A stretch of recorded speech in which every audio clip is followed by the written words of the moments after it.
அம்மா வீட்டுக்கு போகிற வழியில் ஒரே ஒரு இடத்துல மட்டும் இந்த பூ இருக்குது. நான் எப்போல்லாம் இந்த பூ அதிகமாக விடுதோ அப்போல்லாம் போய் பக்கத்தில் நின்று பார்த்துட்டாது வர்றது வழக்கம். சரி, இந்த ஒரு டைம் ஒரு வீடியோ எடுத்து போடலான்னு எனக்கு ரொம்ப ஆசை. என்னங்கன்னா 2 கலரில் இருக்கும், எல்லோ வித் பிங்க்கு. வாடினதுக்கப்புறம் ஒயிட் வித் எல்லோ மாதிரி ஆயிரும். இது விரியறதுக்கு முன்னாடி க்ரீனாக இருக்கும்.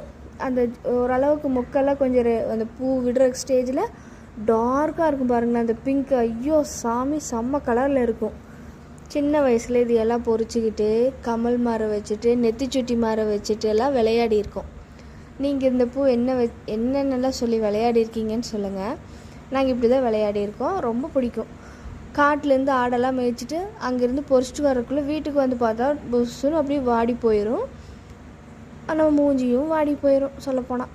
ஏன்னா ரொம்ப ஆசையாக பொறிச்சிட்டு வந்திருப்போம். வீட்டுக்கு கொண்டு வந்துட்டு டபுள் கலரில் இருக்குது அப்படின்னு சொல்லி பில்டப் உள்ளான அம்மாங்களுக்கு தெரியும். அம்மாங்க ஆமாஞ்சாமி ஆமாஞ்சாமி அழகாக இருக்குது சாமி அப்படின்னு சொல்லுவாங்க. நம்மளுக்கு அப்போல்லாம் தெரியாது, இப்போ தானே தெரியுது நம்ம எவ்வளோ ஏமாந்துருக்கோன்னு சொல்லி. அவ்வளோ அழகாக இருக்கும். இதோட விதையெல்லாம் பார்த்திங்கன்னா இந்த அரப்போட காய் எப்படி இருக்கும் அதே மாதிரி இருக்குது. நீங்கள் இது சின்ன வயசில் பார்த்துருக்கீங்களா, ப்ளஸ் இதை வச்சு விளையாடி இருக்கீங்களான்னு சொல்லி ஒரு கமெண்ட் பண்ணுங்கள். இது சின்ன வயசில் பார்த்து ஒரு ஆசைப்பட்டு எடுத்து வச்சுருந்த ஒரு விஷயம்.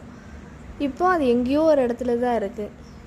பார்த்தீங்களா, அது என்ன கலரில் இருக்குது, பேபி பிங்க்கு. ஐயோ சாமி, சொல்லவே முடியல, அவ்வளோ அழகாக இருந்துச்சு. அந்த கலருக்கும் இந்த கலருக்கு சின்ன சின்ன டிஃப்ரெண்ட் இருக்கும் பாருங்களேன். செம்ம கலரு. எனக்கு இது ரொம்ப பிடிக்கும். தேங்க்யூ.